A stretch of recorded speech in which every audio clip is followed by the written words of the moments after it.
No Esporte Mais de hoje tem a vitória dos cariocas pela Série A, o empate do Vasco da Gama pela Série B, tem Copa do Brasil, clubes menores do Rio, esporte nos municípios e tudo que rola de mais importante no esporte pelo mundo afora. Não perde, vem com a gente que está começando mais Esporte Mais.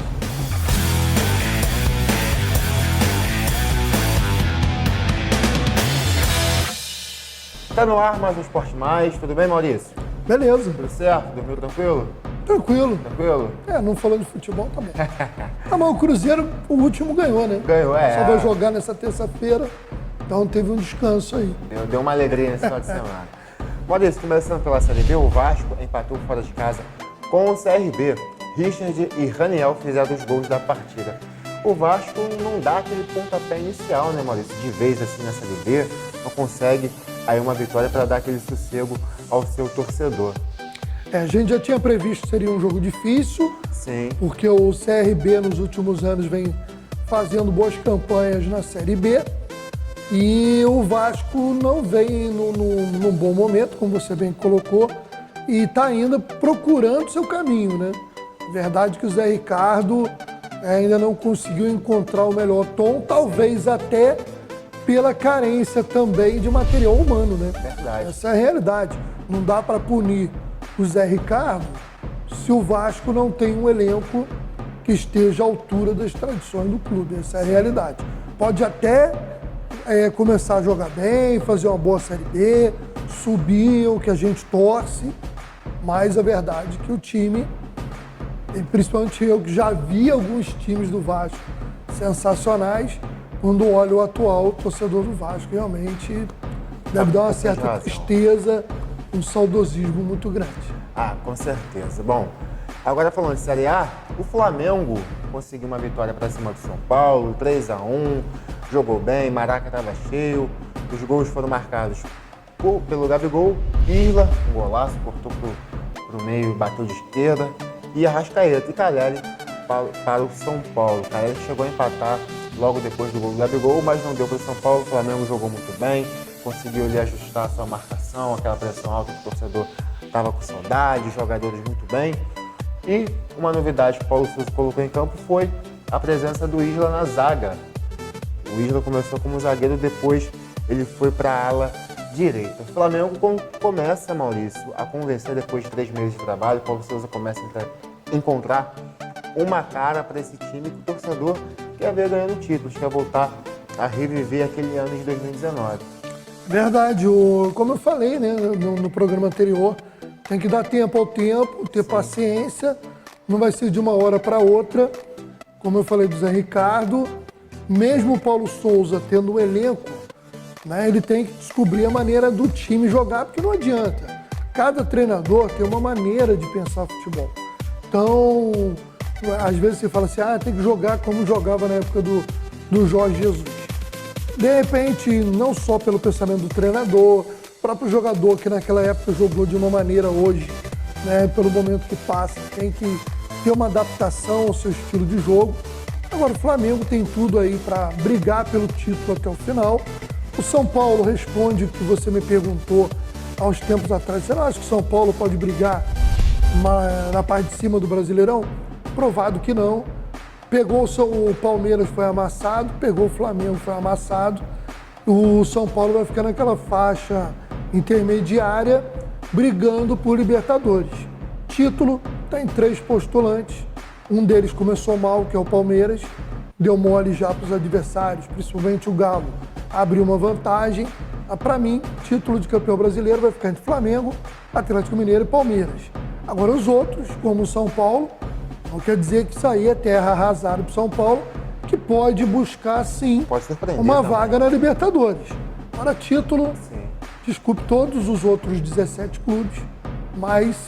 E eu espero até queimar minha língua, confesso, mas o título vai, no final do campeonato, ser disputado por esses 3. E esse atacante Caleri, que é muito bom jogador, hein? Tem feito a diferença para o São Paulo, sempre né? Foi. Muito oportunista, uma bobeira ali que o Rodinei se posicionou mal. Exatamente. E ele subiu e botou lá no fundo da rede. É verdade. E não foi mais que o Jandrei fez algumas defesas, sim, concordo. Senão o Flamengo teria ganho até com mais facilidade. Everton Ribeiro também jogando aquele futebol que a gente gosta de ver. Enfim, o Flamengo deslanchando na temporada. Agora a gente confere um pouquinho, aliás, um trechinho da entrevista do Paulo Souza, que falou um pouquinho sobre esses ajustes no time do Flamengo. Em que utilizámos o Isla foi exatamente pela necessidade que tínhamos, pontual, em zagueiros, ou seja, ter um lateral que normalmente tem capacidade de construção, podê-lo baixar, tem capacidade de poder defender a profundidade defensiva, e dentro das dificuldades que nós tínhamos no elenco, nessa mesma posição, procurar entender se o Isla poderia ser uma opção nesse preciso momento. Depois fomos corrigindo e temos vindo a tomar outras decisões, como foi o caso do Arão, nessa mesma posição. Em relação à pressão alta, não é a primeira vez. Depois eu falo aqui sempre na complexidade que os jogos nos dão, porque os adversários são diferentes, a nível coletivo e individual. A ideia da pressão alta, ela sempre existiu, umas vezes bem interpretada, boa intensidade, boa capacidade de roubo. Não é a primeira vez, já tivemos muitas opções em quase todos os jogos de termos pressão alta, roubarmos e termos capacidade para podermos ter situações de finalização, como tivemos hoje, várias, sobretudo nos primeiros 10, 15 minutos. Por isso é algo que nós procuramos. Temos que melhorar bastante sempre que o nosso bloco defensivo é um pouco mais baixo, em várias situações, distâncias, entre linhas, ou seja, ser um bloco único. Conforme vamos para a frente, também temos, quando baixamos, temos que juntar mais linhas. Sempre que o fizemos, tivemos muita capacidade para poder defender. Sempre que as linhas tiveram um pouco mais distantes uns dos outros, demos mais possibilidades ao nosso adversário de hoje para poder chegar um pouco mais à frente. As intensidades baixam, é algo que também temos que melhorar, sobretudo quando o bloco está mais baixo. Temos que ser, sobretudo quando a bola entra dentro do nosso bloco, temos que ser muito mais intensos, e é algo que temos que ir melhorando. Ou seja, nem tudo quando o resultado não é favorável está tudo mal, e nem tudo está tudo bem quando o resultado é favorável, como foi hoje. Ou seja, há muita coisa ainda dentro deste processo para continuarmos a ser consistentes no nosso trabalho, dentro dos nossos conceitos, dentro das nossas ideias, para podermos ser cada vez mais fortes. Maurício, quem venceu na rodada também foi o Botafogo, para cima do Ceará fora de casa, 3-1. Saiu perdendo, é verdade, gol de Lima. Depois conseguiu a sua virada com Vitor Sá empatando o jogo, e depois Ederson 2 vezes dando a vitória ao Fogão, que começa também a mostrar uma cara de um novo time, um time que vem com reforços que podem dar resultado ao longo da temporada. Tem um Tietê que já a gente vai falar dele. Enfim, o Botafogo consegue uma vitória importante em cima do Ceará, que vinha muito bem na atual temporada. Fundamental essa vitória alvinegra para recuperar aqueles pontos perdidos em casa na primeira rodada para o Corinthians. Então o time apresentou evolução, um jogo difícil contra um Ceará que vinha num momento muito positivo, com um Castelão lotado. O Ceará ainda fez 1-0 e o Botafogo teve qualidade e personalidade para buscar a virada. O Herisson vai se confirmando como um bom nome, né? Um jogador que realmente faz gols de oportunismo, faz gols de qualidade, aquele atacante que incomoda o tempo todo, e é um dos bons nomes desse elenco alvinegro, que, como você disse, né, a gente vai comentar agora, vai ter a chegada de mais um volante que sabe sair para o jogo, ao lado ali do Patrick de Paula, vai qualificando o meio-campo, que é um setor fundamental para qualquer clube de futebol, e eu vejo aí uma questão de evolução. O Botafogo, como eu falei também, o Luiz Castro assumiu um clube com pouco tempo para treinar, entre a estreia, né, do Campeonato Brasileiro, até porque ele próprio demorou a acertar a sua vinda para o Botafogo, e um time em formação, com muitos jogadores chegando. Então isso também exige uma paciência do torcedor do Botafogo. Agora, com certeza uma vitória dessa enche o torcedor de confiança, dá tranquilidade para o Luiz Castro começar a trabalhar melhor ainda esse novo Botafogo, porque é um time muito diferente daquele que disputou o Campeonato Estadual.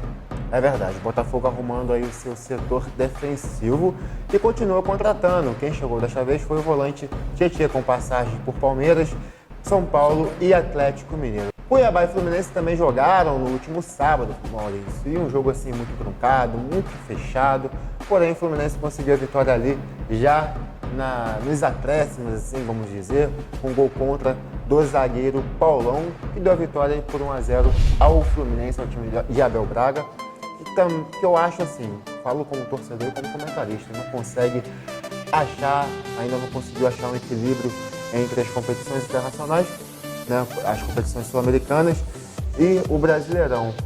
O que você acha que o Fluminense, Maurício, pode dar nessa atual temporada ao seu torcedor? Bom, eu acho que no Brasileirão o Fluminense briga para voltar a ficar na zona de classificação para Libertadores. Primeiro passo é não ter risco nenhum de descenso. Eu acho que o Fluminense tem time e qualidade para ficar longe de uma incômoda briga contra rebaixamento. Então, passou, né? Não tem mais isso, o Fluminense não entra mais em campeonato para não cair, ele passa a almejar alguma coisa. Título, não vejo condição do Fluminense ser campeão brasileiro. Como eu disse, adoraria queimar minha língua em nenhum dos três. Não, estou falando aqui sem clubismo agora, até pro bem do futebol. Acho que seria legal pro futebol, óbvio, para quem não é torcedor de Palmeiras, Flamengo ou Atlético Mineiro, pro futebol, para derrubar essa história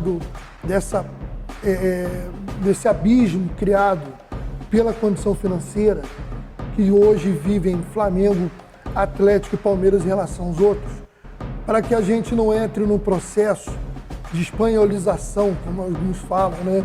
Daquele período que só tinha Barcelona e Real Madrid durante quase 20 anos, lá na Espanha, e que foi incomodado um pouquinho nos últimos anos pelo Atlético. No futebol brasileiro, eu acho que seria ruim. A gente tem uma alternância de campeões que eu acho que é saudável para o futebol do Brasil, né? A gente teve nos últimos anos títulos do Corinthians, do Cruzeiro, do Flamengo, né? do Palmeiras.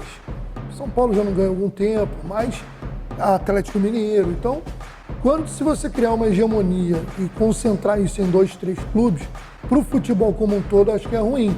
Agora, os clubes não têm nada a ver com a crise dos outros, seus torcedores também não. Então, tem que ter competência. Mas voltando a falar do Fluminense, que é onde a gente chegou. Eu acho que o Fluminense tem condição de brigar para voltar à Libertadores e tentar esse ano não cair naquela situação da pré-Libertadores, que acabou custando caro, porque o Fluminense tinha um ótimo início de temporada e um jogo que jogou muito mal foi aquele com o Olímpia, né? Lógico que ele já jogou mal na Sul-Americana, mas se não fosse aquele jogo com o Olímpia, onde ele vinha de uma sequência de resultados super positivos, o Fluminense hoje estaria brigando na Libertadores, né? E no mata-mata, o mata-mata é muito diferente do ponto corrido. No mata-mata você pode sonhar em conseguir algo mais, mesmo sendo inferior, de repente, ao seu adversário. Agora, no ponto corrido, é quase impossível, né, que o Fluminense brigue pelo título. Mas tem que fazer uma boa campanha para se manter sempre no pelotão de cima. Tem time para isso, tem qualidade para isso. E a gente torce para que o Fluminense se acerte e brigue para voltar à Libertadores e dessa vez direto para a fase de grupos. Sem sombra de dúvida, a gente sempre vai torcer aqui para os times cariocas. Agora a gente vai falar um pouquinho dos outros resultados do Brasileirão. O Goiás empatou em casa com o Palmeiras em 1-1. O América Mineiro goleou o Juventude por 4-1. Corinthians, líder do Brasileirão. Líder do Brasileirão, né? Começou bem. Exatamente, venceu o Avaí por 3-0. O Santos começa também a deslanchar aí uma recuperação na temporada, venceu o Curitiba por 2-1. O Atlético Paranaense perdeu em casa para o Atlético Mineiro por 1-0, golaço de Zarate, né? Golaço mesmo. O Atlético Mineiro muito bem, demonstrando muita força.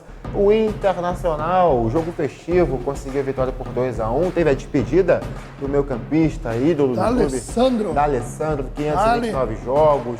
dos maiores ídolos do clube, foi bonito, teve chororô, fez um golaço. Ah, é? Deu uma caneta e bateu de esquerda. Que isso, hein? Pra fechar com chave de ouro, né? Chave de ouro. Bragantino e Atlético Goianiense deu Bragantino em casa, 4-0, goleada pra cima do time goiano, que também vinha muito bem. O Bragantino é um time que vai continuar incomodando, vai continuar brigando por Libertadores. É verdade. Vai fazer mais uma boa temporada. Sem sombra de dúvida. E agora, Maurício, para completar? Agora, destacar uma coisa, né? Você vê como é que o futebol tá oscilando, né? O América Mineiro, até alguns dias atrás, a gente estava falando que estava muito mal. O América teve uma semana excelente. Empatou com o Galo, porque ele empatou com o Galo. É verdade. E olha, gol polêmico. Gol polêmico. Esquisito. Sim. Poderia ter ganho do Galo na Libertadores e conseguiu amassar o Juventude. Então, eu te falei que o clássico era difícil. O clássico brasileiro Libertadores. Então você vê que os times ainda, tirando o Palmeiras, começou mal, né? Como a gente falou, porque perdeu a primeira rodada em casa e agora empatou fora com o Goiás, que pelo menos na teoria é um dos times que vai brigar para não cair. Então, 2 péssimos resultados para o Palmeiras, que podem custar lá na frente, 5 pontos que ele perdeu, podem custar lá na frente o título de campeão brasileiro. É verdade. Você vai conferindo aí a tabela do Brasileirão para ver onde seu time está colocado. Enquanto a gente fala de Brasileirão, porque tem ainda o jogo entre Flamengo e Palmeiras. Já, rapaz? É verdade, jogo antecipado por conta da Copa do Brasil, já que os dois não jogam nessas fases. No Rio? Entram depois. No Rio. Rio. Você vê, né? O Palmeiras já perdeu 5 pontos. Se o Palmeiras não conseguir um bom resultado contra o Flamengo, que é um jogo que vai cercado de rivalidade, né? Sim. Por tudo que aconteceu na final da Libertadores, o Palmeiras já começa o campeonato com uma diferença para o Flamengo aí absurda e para o Galo também.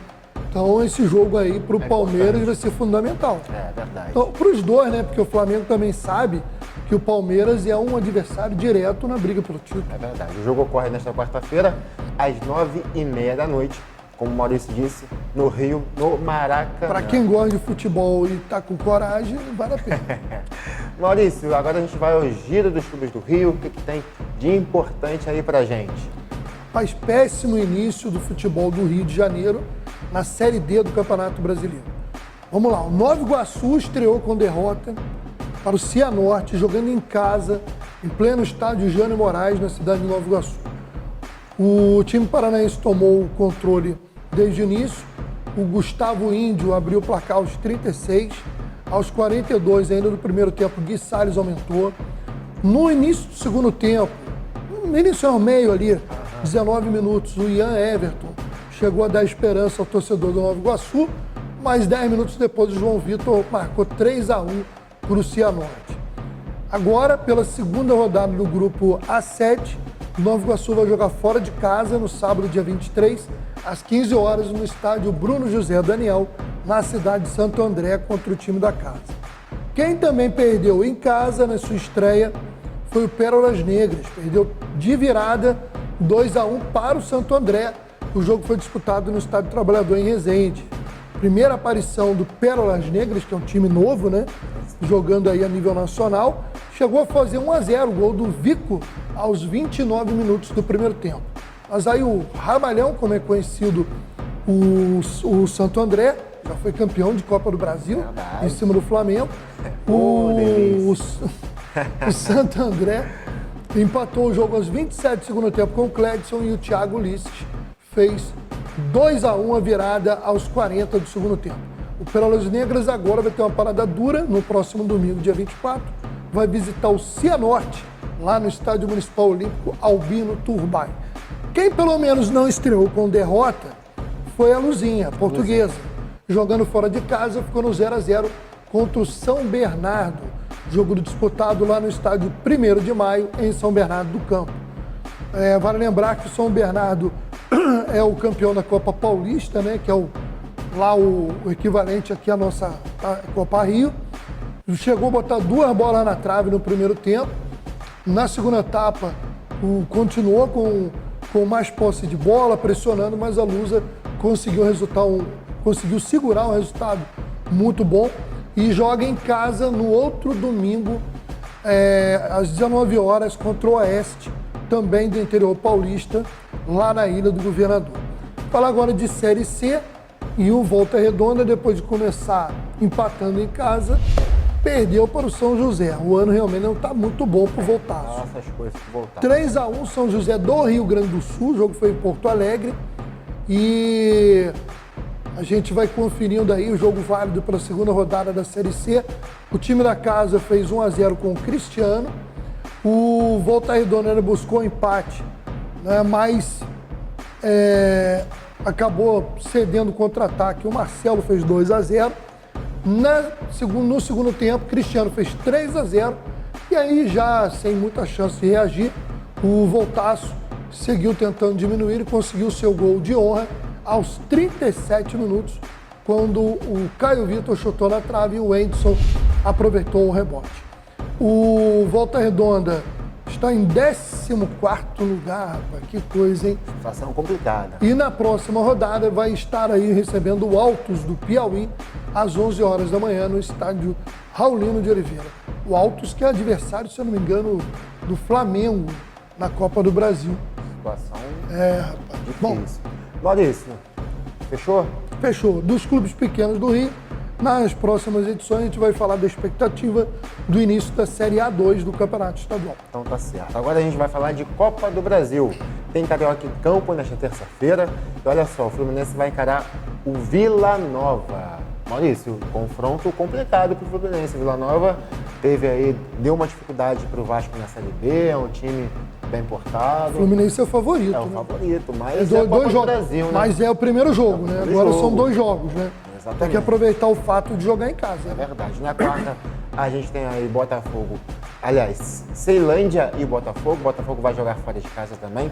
E depois decidir a vaga em casa. Acho que o Botafogo também é favorito. Né? Mais até do que o Fluminense. Né? Porque o Vila Nova é uma equipe de Série B, né? Do brasileiro.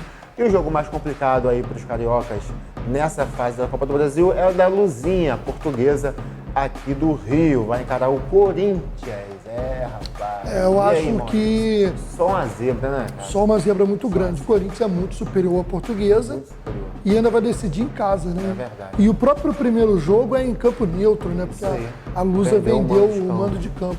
Mas tá certo, a portuguesa fez o certo. É verdade. Tem que botar um dinheiro em caixa. E quem sabe, vamos torcer pra Luzinha, né? Vai que dá. Acho difícil, um mas golzinho não... de cabeça nos atletas. Difícil, mas não impossível. É verdade, é futebol. E a Copa do Brasil, né? Só tem jogo difícil. Maurício, agora esporte dos municípios. O que tem aí pra gente, pra você dar informações aí da nossa região? Bom, falando das cidades, a gente começa lá pela região dos Lagos, Rio das Ostras. A gente vai trazer uma matéria do Adriano Pereira, do portal Cidade 24 Horas, que fala de um garoto lá de Rio das Ostras, foi contratado pelo Grêmio, ele se destacou nas categorias de base, muito bacana. Já tá no sul. Ver Rio das Ostras indo lá para o futebol gaúcho. E a gente confere aí um trecho da matéria do Adriano Pereira. O nome dele é Jonathan Feliciano, natural de Rio das Ostras, morador de Unamá, Cabo Frio. Ganhou destaque sendo aprovado para atuar nas categorias de base do Grêmio Futebol Porto Alegrense. Ainda muito tímido pela primeira vez sendo entrevistado, eu bati um papo com esse atleta, orgulho para a família, seus amigos e também para todos da equipe. Sou Jonathan Feliciano, tenho 12 anos, vou representar o Grêmio de Porto Alegre e quero que vocês fiquem na torcida por mim. Tamo junto, obrigado.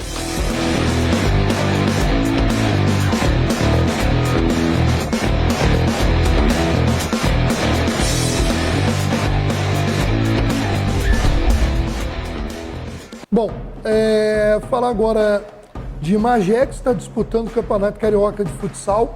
Inclusive, na estreia foi muito bem nas categorias de base. Venceu o São Gonçalo por 3-2 no Sub-9 e 2-0 no Sub-11. O destaque da rodada foi o atleta do Sub-11, Pietro, que marcou um gol na partida e, olha só, assinou com o time de campo do Flamengo, oficializando o processo de federação com o clube. Bacana demais. O Sub-13 perdeu por 3-1, mas no geral o saldo foi muito bom, né? 2 vitórias e apenas uma derrota. Sim. E eu queria aproveitar aqui para falar rapidinho da Taça Fragoso de futebol, lá no 6º Distrito de Piabetá. Os jogos aí desse final de semana, o Cruzeirinho, que está liderando o Grupo B, venceu o Alegria por 2-1. O Verdão e o Vermelhinho ficaram no Clássico das Cores, ficou no 1-1. O Rua C venceu o Cantão por 4-1 e o Formigueiro fez 3-1 no time da Rua Tânia. A chave A, na chave B, a liderança do Cruzeirinho com 12 pontos, o Rua C, vice-líder com 8. Os jogos da chave A acontecem no próximo final de semana e tem 3 times dividindo a liderança. Paranhos, o Mônaco de Santa Lúcia e o Vila Serrana, cada um com 9 pontos. Um abraço para toda a galera lá da Êxodos News, acompanhando sempre o futebol de Magé. Então tá certo. Fechou? Fechou. Então tá certo, Maurício. Agora a gente vai aos giros de notícias internacionais. Maurício, vamos falar da Inglaterra. Teve Copa Inglesa, aliás, Copa da Inglaterra, campeonato mais antigo da Inglaterra. E teve um esquenta aí, quem sabe, uma final de Champions. Teve City e Liverpool, jogaço. O Liverpool abriu 3-0, jogando muito bem. E o City foi lá e fez um 3-2 no segundo tempo, também jogando muito bem. Bela jogada do Gabriel Jesus no primeiro gol do Jesus, que tá voltando City, a jogar né? bola. Abre o olho, hein, Tite? Pode ser um convocado aí para a Copa do Mundo. Maurício, jogaço. Um dos 2 melhores treinadores do mundo, mostrando suas forças. 2 dos melhores times do mundo. 2 dos melhores times do mundo, mostrando aí as suas forças e o que tem para apresentar aí nessa reta final de temporada de Campeonato Inglês e Champions League. Eu acho que vai ficar com tudo ali na Inglaterra, Maurício. Eu acho que não pode fugir, não sei. Eu respeito demais o Real Madrid, né? Respeito demais. Tem o Real. Tem Real Madrid, o próprio Vila Real tem que ser o confronto de ingleses contra espanhóis, né? Na semifinal da Champions. Agora, falando da Copa da Inglaterra, que jogaço, mais um. É até repetitivo, porque toda vez que tem Liverpool e Manchester City, são jogos sensacionais. Os 2 times promovem a quem, principalmente para quem não tem aquela de, eu sou torcedor e assiste para curtir o futebol. Cara, não tem jogo melhor para se ver hoje em dia. O Guardiola vinha sendo muito criticado pelo jogo da Champions, né? Que fez contra o Atlético de Madrid na última semana, porque ele retrancou o time inteiro, né? E colocou um muro na frente do gol do e não Atlético de Madrid. Acho que bateu aquele negócio assim, eu tenho que ir para essa final porque eu não consigo ganhar a Champions. Pô, 9 semifinais.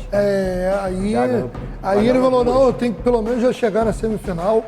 E o Guardiola, que é um defensor do futebol bonito, ali ele foi pro resultado, né? É verdade. Foi pro resultado. Tem hora que tem que ser assim, resultadista. Agora nós teremos aí, afinal, Liverpool e Chelsea, né? Que repetindo a última, né? Chelsea que venceu o jogo dele outro também. Grande jogo, vai ser outro grande jogo. 2-0 para cima do Crystal Palace, o time aí do John Textor, dono do Botafogo, conseguiu a vitória e vai para essa final contra o Liverpool. Jogaço também. Grande jogo. Jogaço, a gente vai aguardar. Estamos em cima da hora. É verdade. Agora na Itália, o fundo de investimento árabe negocia a compra do Milan, um dos clubes mais tradicionais no mundo. O grupo Investcorp pretende concluir a aquisição até o fim da temporada. Maurício, para concluir aí o nosso Esporte Mais, o Milan mais um aí refém de uma compra de um grande investidor, né, Maurício? Mais uma vez. Mas é a realidade nova do futebol, né? A verdade é essa. O Brasil já está começando a acontecer isso. Tem o seu lado bom e tem o seu lado ruim, como tudo que são mudanças e evoluções. Às vezes as mudanças trazem resultados bons, às vezes não.